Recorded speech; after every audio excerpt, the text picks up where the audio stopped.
Presidential candidate Mike Huckabee is meeting today with Israeli Prime Minister Benjamin Netanyahu during his brief visit to the Jewish state. The former governor speaking out against the Iran nuclear deal, which is losing some support among Democratic lawmakers here at home. Presidential candidate and former Arkansas Governor Mike Huckabee joins us live now from Jerusalem. Good morning, Governor. Good to have you with us. Thank you very much, Martha. Great to be with you. So what did you learn in your talk with Benjamin Netanyahu, and what does he think about whether or not this deal is going to happen? Well, he and I have known each other for a long time, over 20 years, and as you may know, I've been coming to Israel for 42 years. Without disclosing the contents of the conversation, which was an off-the-record one, the one thing I have learned in these couple of days here in Israel is that the people here truly realize how dangerous this deal is, but not just for them. They realize it's dangerous for the whole world, including the United States, and it's refreshing to see some of the Democrats in the Senate finally standing up and being real statesmen and not just playing the partisan game, recognizing this is not a good idea. Yeah. People who are against this deal think that Senator Menendez has shown some courage in standing out against the deal. Here he is moments ago talking to Bill. I want them to have an understanding of the insights of the countless hours. Not every colleague sits on the committee.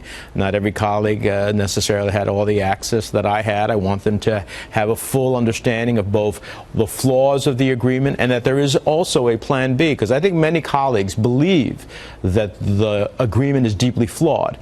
You know, he was talking about whether or not he thought he could persuade other Democrats to turn against this deal.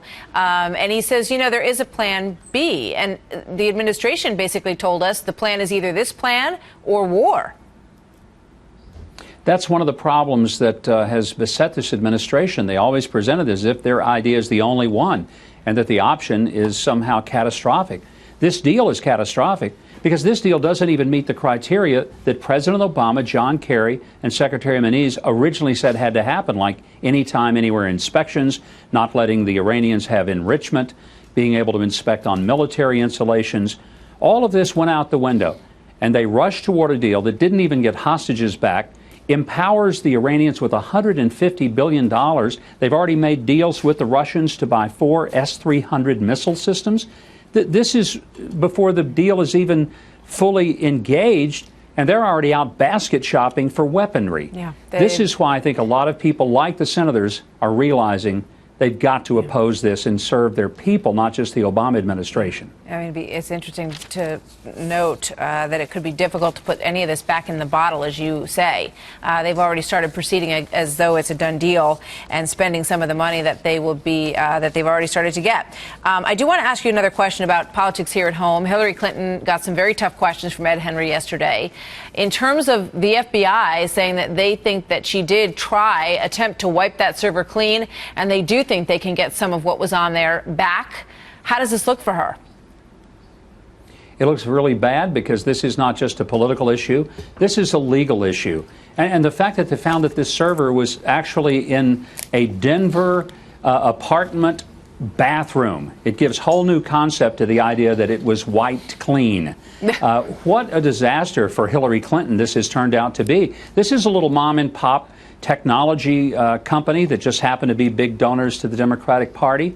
But there was very little security, according to a former employee. So the more we learn and the more facts come out, I think it makes Hillary's jokes fall flat.